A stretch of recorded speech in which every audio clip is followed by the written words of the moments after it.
এপিসোডের শুরুতেই আমাদেরকে হুয়াংবুলের হিস্টোরি সম্পর্কে ধারণা দেওয়া হয়, যেখানে জেনারেল ইউশিন এন্ড জেনারেল জিওনবাং এর সোলজার্সদের মধ্যে যুদ্ধ হয়েছিল, কিন্তু শেষ পর্যন্ত বাইকজির আর্মিকে সিলিয়ার আর্মিরা হারিয়ে দেয়। তখনই হুয়াংচ্যাং বাইকজির ওপর অ্যাটাক বলে দেয়, আর বাইকজির ইনকার্টেশন চুয়াং ওটা ডজ করে একটা স্ল্যাশেই হুয়াংচ্যাং এর ইনকার্টেশনকে ডেডলি ইনজার্ড করে ফেলে। এটা দেখে দগজা ভাবে তার একার পক্ষে চুয়াংকে সামলানো সম্ভব হবে না। আশা করছি হিস্টোরিক্যাল স্টেজটা দ্রুত ক্রিয়েট হবে। তখনই চারিপাশে আস্ত্রাবল ব্যারিয়ার ক্রিয়েট হতে থাকে, আর দগজা বলে ইয়েস, স্টেজ ট্রান্সফর্ম হচ্ছে। আমরা চুয়াংকে দেখি ও অ্যাটিটিউড নিয়ে হুয়াংবুলকে বলছিল আমাদের সাথে লাগতে আসার সাহস কি করে হয় তোমাদের। আর সংকক একবার মিন জিউনকে দেখে আবার সামনে দেখে আর বলে ও জাস্ট একটা ছোটখাটো জেনারেল হওয়ার পরও এতটা পাওয়ারফুল কিভাবে। দগজা বলে এটা হওয়ার কারণ জেনারেল গিগবাই এই স্টেজের মেইন ক্যারেক্টার, আর এখন এখানে ভিক্টরি হওয়ার জাস্ট দুটা ওয়ে আছে। ফার্স্ট হলো গুয়াংচ্যাং এর ইনকার্টেশনকে মরতে দেওয়া। মিন জিউন বলে মানে তুমি কি বলতে চাচ্ছ? দগজা বলে গুয়াংচ্যাং এর মারা যাওয়ার পর সিলিয়ার আর্মি ক্রোধে ফেটে পড়বে আর এই ব্যাটেলটাকে ভিক্টরির দিকে নিবে। স্টোরি তো এভাবেই লেখা হয়েছে। আর সেকেন্ড অপশন হলো নিজে থেকে হিস্টোরিটাকে চেঞ্জ করা। মিন জিউন বলে কি হবে যদি আমরা হিস্টোরিতে চেঞ্জেস করতে ব্যর্থ হই? দগজা বলে তাহলে সিলিয়ার রাজ্য ভেঙে পড়বে। মিন জিউন বলে না, তাহলে আমি ফার্স্ট অপশনই চুজ করব। দগজা বলে আমি কখন বললাম যে আমি তোমাকে চুজ করতে দিব? আর এমনিতেও আমি সেকেন্ড অপশনটাই চুজ করতাম। মিন জিউন বলে তাহলে তুমি আমাকে জিজ্ঞাসাই বা করলে কেন? দগজা বলে আমি জাস্ট তোমাকে একটা সুযোগ দিচ্ছিলাম, কিন্তু বর্তমানে তোমার মতো একজনের সিরিয়ার যুদ্ধে প্রয়োজন নেই।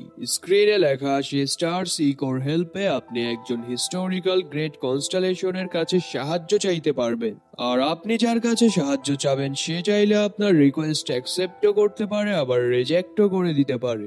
দগজা বলে আমি এখন একজন কনস্টেলেশনকে এখানে ডাকছি।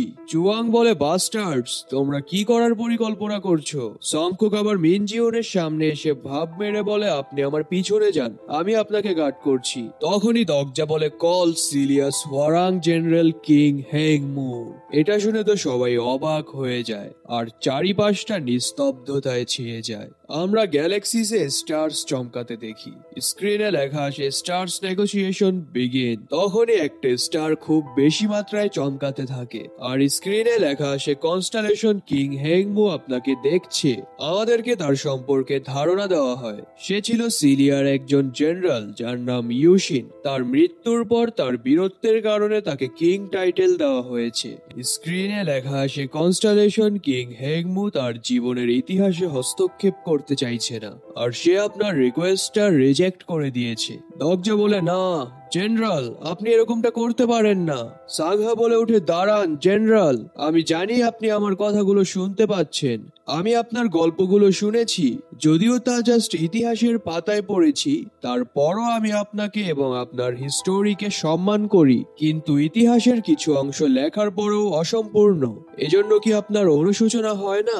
আপনাদের রণক্ষেত্র, যেখানে অনেক যুবক সোলজার্স মারা গিয়েছিল, যেখানে অগণিত লোককে গণহত্যা করা হয়েছে, আপনি কি এসব ভুলে গেছেন? আর এটা অবশ্য যে ইতিহাস বদলাবে না, কিন্তু আপনি যদি নেমে আসেন তাহলে অন্তত আপনি এই জায়গাটার ইতিহাস পরিবর্তন করতে পারবেন। আপনাদের যুদ্ধ যদিও অনেক আগেই শেষ হয়ে গেছে, কিন্তু আমরা এখনো হুয়াংবুলেই আছি।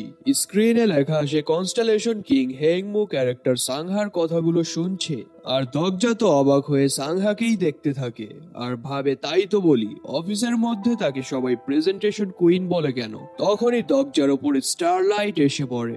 স্ক্রিনে লেখা আসে কিং হেংমু আপনার ডাকে সাড়া দিয়েছে। সাথে সাথেই দগজা ব্যথায় চিৎকার করে ওঠে আর বলে মনে হচ্ছে আমার হার্ট এখনই ফেটে যাবে। এটা কোনো এক ব্যক্তির অনুশোচনা যা যুগ যুগ ধরে চাপা পড়ে আছে। ব্যাকগ্রাউন্ড থেকে আওয়াজ আসে আমি কি তোমার বডিটা কিছু সময়ের জন্য ব্যবহার করতে পারি? আমরা দেখি দরজার চারিপাশে স্টার এনার্জি ফ্লেক্স করছিল। এটা দেখে তো ওখানে থাকা লোকেরা ফাইট থামিয়ে দরজার দিকেই তাকিয়েছিল। সাংহা আবার দরজাকে ডাকে। চুয়াং বলে তুমি। দরজার চোখ খুলে আর তার শট বের করতে করতে বলে লম্বা সময় পর দেখা হলো কিক বাই। ওয়াং চ্যাং বলে ওঠে জেনারেল। চুয়াং এর ওপরেও তার কনস্টেলেশন ভর করে আর বলে হা হা হা, আমি জানতাম যে আবারও এই ব্যাটেল ফিল্ডে দেখা হবে আমাদের। কিং হেংমু বলে আমি হুয়াং ফোর্সের 5th রুলার ইউশিন, আর আমি দুর্ভাগ্যজনক কনস্টেলেশনদের আত্মাকে প্রশমিত করব আর এই জায়গার ইতিহাসকে পুনরায় গঠন করব। এটা বলেই সর্ডে blue dragon short technique activate করে আর জিনুর মতো বলে অ্যারাইজ 3 ড্রাগন ডিভিশন সোলজার্স জাগো। এটা বলেই তার শটটা হাই ফোর্সেস এর সাথে মাটিতে গেড়ে দেয়। আমরা দেখি চারিপাশে ইনফিনাইট মাত্রায় স্কেলেটন সোলজার্স অ্যাপিয়ার হতে থাকে আর পুরো ব্যাটেল ফিল্ডটা ঘিরে ফেলে। এগুলা দেখে তো ওখানে থাকা লোকেরা চুপসে যায়। দরজা ব্যাডাস লুক দিয়ে বলে যাও। সাথে সাথেই স্কেলেটন সোলজার্সরা চুয়াংদের গ্রুপের ওপর অ্যাটাক করে দেয় আর এক এক করে ওদের পার্টির সবাইকে মেরে ফেলতে থাকে। জাস্ট 13 সেকেন্ডস এর মধ্যে তারা চুয়াং এর ফুল গ্রুপকে ওয়াইপ আউট করে ফেলে। আমরা দেখি স্কেলেটনরা চুয়াং এর পেটে ভালা ঢুকিয়ে তাকেও ডেডলি ইনজার্ড করে ফেলে। দরজা বলে গিগ বাই, তুমি তোমার ইনকার্টেশনের সাথে কেন মার্চ হলে? তুমি কি আমাদের পাওয়ার্স গ্যাপ সম্পর্কে ভুলে গেছো? এভাবে তো তুমিও তোমার ইনকার্টেশন দুজনেই মারা পড়বে। খায়াল গিগ বাই চিৎকার করে বলে কেন? আমি এরকম একটা ফেক স্টেজেও কেন তোমার বিরুদ্ধে দাঁড়াতে পারলাম না? এমনিতেও আমার জাস্ট একটাই ইচ্ছে ছিল, তা হলো তোমার সাথে ডুয়েল করা, যা এখন পূর্ণ হয়েছে। সাংহা বলে হুয়াংবুলের যুদ্ধেও জেনারেল গিগ বাই কখনো কিং ইউশিনের মুখোমুখি আসতে পারেনি। তার আগেই সে ইউশিনের সোলজার্সদের হাতে মারা পড়ে। আমরা দেখি গিগ বাই তার শেষ কিছু নিঃশ্বাস নিচ্ছিল আর ইউশিন তাকে পুরোপুরি শেষ করার জন্য তার দিকে তলোয়ার তাক করে। দরজা বলে হেই জেনারেল থামুন, আপনি আমার বডি থেকে তাকে হত্যা করতে পারেন না, আমার উপর কিছু রেস্ট্রিকশনস আছে। ইউশিন বলে প্যারা নিও না, আমি ভালোভাবেই জানি যে সেই রেস্ট্রিকশনস গুলো কি। আমি স্টারদের কসম খেয়ে বলছি আমি আমার কথা রাখবো। এটা বলেই একটা স্কেলেটন সোলজারকে ইশারা দেয় আর ইউশিন বলে গিগ বাই কনস্টেলেশনদের কনটেক্সটে আবারও দেখা হবে আমাদের। সাথে সাথেই স্কেলেটনটা গিগ বাইয়ের শরীর থেকে তার মাথা আলাদা করে ফেলে। স্ক্রিনে লেখা আসে স্টেজ ট্রান্সমিশন সমাপ্ত হয়েছে। আর একটা হিস্টোরিক্যাল ইভেন্ট কমপ্লিট করার কারণে আপনি 1000 কয়েন্স রিওয়ার্ড পেয়েছেন। সিন শিফট হয়, চারিদিকে জাস্ট চুয়াং এর গ্রুপের মেম্বারসদের লাশ পড়েছিল আর দরজা গিয়ে চুয়াং এর ফ্ল্যাগটা তুলে নেয়। সাথে সাথেই স্ক্রিনে লেখা আসে ব্রাউন ফ্ল্যাগের ভ্যালু ইনক্রিজ করা হয়েছে। ব্রাউন ফ্ল্যাগকে পার্পল ফ্ল্যাগে ইভলভ করা হয়েছে। কনস্টেলেশন ইউশিন আবার দরজাকে বলে তুমি আসলেই বড় অদ্ভুত, তুমি আমার রিয়েল ভয়েস শুনতে পাচ্ছ আর এখনো তোমার উপর কোনো এফেক্টই পড়েনি। তোমার জায়গায় অন্য কেউ হলে সাথে সাথেই বেহুশ হয়ে যেত। দরজা বলে আমার কিছু মেন্টাল ব্যারিয়ার্স আছে, তাই এগুলোর কোনো রকম এফেক্ট পড়েনি আমার ওপর, কিন্তু আমি আপনার প্রতি কৃতজ্ঞ যে আপনি এখানে এসে আমাদের বাঁচিয়েছেন। এরপর মনে মনে বলে তার এভাবে কথা বলা দেখে আমার কেন যেন ব্যাড ফিলিংস হচ্ছে। তখনই কনস্টেলেশন বলে আমার কোনো সাকসেসর নেই, আই মিন তোমারও তো কোনো কনস্টেলেশন স্পন্সর নেই। দরজা বলে চিন্তা করবেন না, আপনি খুব শীঘ্রই ভালো একজন ইনকার্টেশন পেয়ে যাবেন। ইউশিন বলে আমি তোমাকে স্পন্সর করতে চাই যদি তুমি রাজি থাকো। আমি তোমার সাথে সিনারিও গুলো ক্লিয়ার করতে চাই এবং তোমার সাইডে থেকে পৃথিবীটাকে দেখতে চাই। দরজা বলে আসলে এটা আমার জন্য অ্যাকসেপ্ট করাটা হার্ড হবে। সে বলে কেন? তুমি কি আমার পাওয়ারস দেখোনি? তুমি যদি আমাকে তোমার কনস্টেলেশন হিসেবে নাও তাহলে তুমি এই এরিয়ার সবচেয়ে পাওয়ারফুল বিইং এ পরিণত হবে। দরজা ভাবে গ্রেট হোয়াং সোলজার গ্যাদারিংটা পাওয়ারফুল স্টিগমা, কিন্তু সে যে বলছে সে অনেক বেশি শক্তিশালী, সে কি আমাকে বোকা পেয়েছে? কনস্টেলেশনদের 3টা গ্রেড থাকে, এর মধ্যে সবচেয়ে লো গ্রেড হিস্টোরিক্যাল। সে তো ফেবল গ্রেডের সমানও পাওয়ারফুল না, কিন্তু সে এরকম ভাব নিচ্ছে যেন সে মিড গ্রেড কনস্টেলেশন। স্ক্রিনে লেখা আসে গোল্ডেন হেডব্যান্ড কিং হেংমুর নিন্দা করছে আর 300 কয়েন্স স্পন্সর করেছে। আর দরজা ভাবে আমি কি তার ইগো হার্ট করে ফেললাম? করছিলাম তখনই কনস্টেলেশন তার পাওয়ারস ব্যবহার করে দরজাকে কন্ট্রোল করে ফেলে আর বলে, তুমি কি ভুলে গেছো যে আমার ব্লেসিংস এখনো তোমার উপর আছে? এই মুহূর্তে তোমার জন্য আমার সাথে সমঝোতা করে নেওয়াটাই বেটার হবে। তুমি না বলেছিলে লোকেদের হত্যা করার উপর তোমার কিছু রেস্ট্রিকশনস আছে? আমিও দেখবো তোমার ওই রেস্ট্রিকশনস গুলো কিভাবে কাজ করে। দরজা চিৎকার করে বলে, সাংহা, আমার কাছে আসার চেষ্টাও করো না, এখান থেকে দূরে সরে যাও। আমরা দেখি দরজার বডিতে ইউশিন কন্ট্রোল নিয়ে শট বের করতে থাকে আর দরজা ভাবে, ড্যাম, আমার বডি আমার ইচ্ছের বিরুদ্ধে মুভ করছে। ইউশিন বলে, আমি যদি ওই মেয়েটাকে মেরে ফেলি তাহলে কি হবে? দরজা বলে, ওটা আপনি আপনার ইচ্ছায় করবেন, এখানে আমার কার্মা পয়েন্টস এর সাথে কিছুই হবে না। আমি জানি সেটা, কিন্তু কি হবে যখন তলোয়ারটা সুইং করার সাথে সাথে তোমার বডির কন্ট্রোল আমি ছেড়ে দেই? শপথ গ্রহণ করো যে পরবর্তী কনস্টেলেশন সিলেকশন ইভেন্টে তুমি ইউশিনকে সিলেক্ট করবে। ও শিট, ফোর্থ সিনারিও শেষ হওয়ার পরপরই আবারও কনস্টেলেশন সিলেকশন ইভেন্ট দেওয়া হবে, তাই সে আমাকে ফোর্স করছে যাতে আমি তাকে সিলেক্ট করার জন্য শপথ গ্রহণ করি।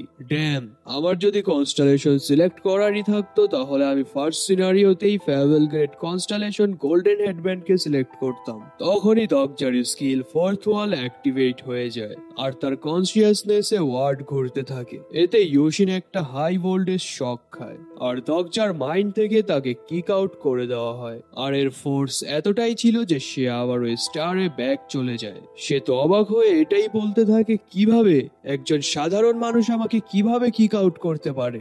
আমরা দেখি দরজা হাঁপাচ্ছিল আর তার আশেপাশে থাকে স্কেলেটন সোলজার্স গুলো উধাও হয়ে যায়। এরপর আমরা সাংহাকে দেখি, ও আশেপাশে দেখে বলছিল, সবকিছু কি ঠিক আছে এখন? দরজা দেখে সাংহা তাকে তার থ্রেডস দিয়ে বেঁধে রেখেছিল আর বলে, সব তো ঠিক আছে, কিন্তু তোমার এটা শুরুতেই করা উচিত ছিল।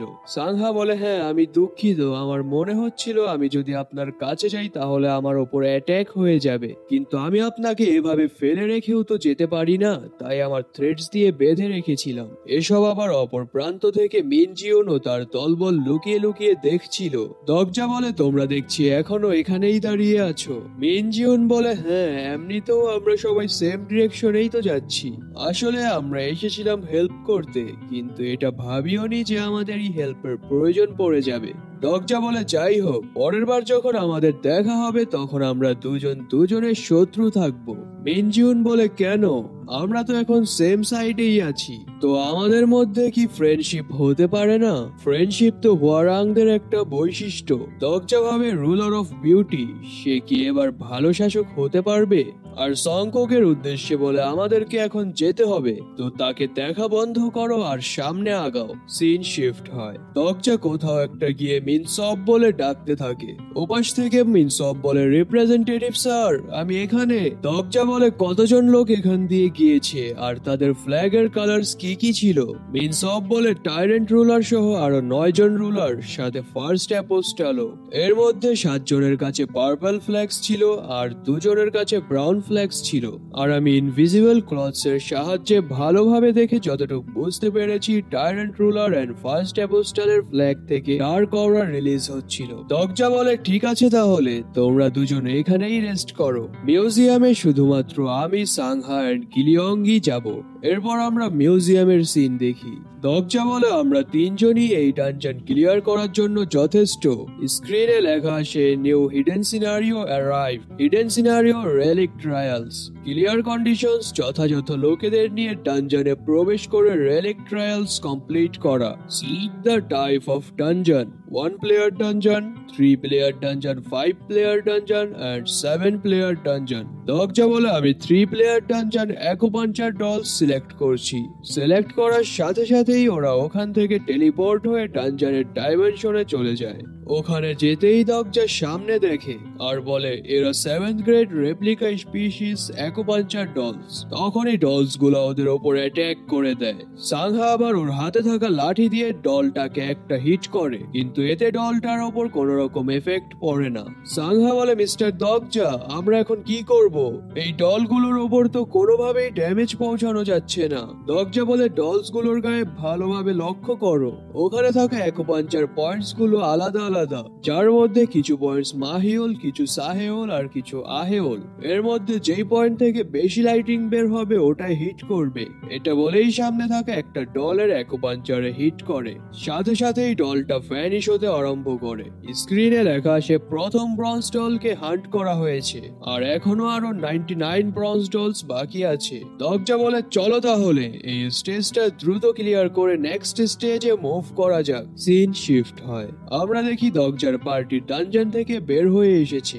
স্ক্রিনে লেখা আসে ডানজন ক্লিয়ার করা হয়েছে, তাই আপনাকে 4টা সাংবো কয়েন্স দেওয়া হলো। সাথে এক্সক্লুসিভ স্কিল হিটে প্রেসার পয়েন্ট স্কিল রিওয়ার্ড হিসেবে দেওয়া হয়েছে। দরজা বলে ঠিক আছে তাহলে আমরা এখন যে ডানজনে যাব ওখানে ফোর্ট টাইগার ইভিল কাটিং সোয়ার্ডটাও থাকবে। সাংহা বলে কিন্তু আপনি না বলেছিলেন ওই সোয়ার্ডের কোনো প্রয়োজনই নেই আপনার। দরজা বলে এটা অবভিয়াস যে আমরা ওখানে সোয়ার্ডের জন্য যাচ্ছি না। তখনই সাংহা বলে উঠে এর মানে তো আমরা তাদের ফ্ল্যাগ ক্যাপচার করতে যাচ্ছি। কিলিয়ং বলে উঠে তাহলে তো আমরা তাদেরকে মেরে ফেলতে যাচ্ছি।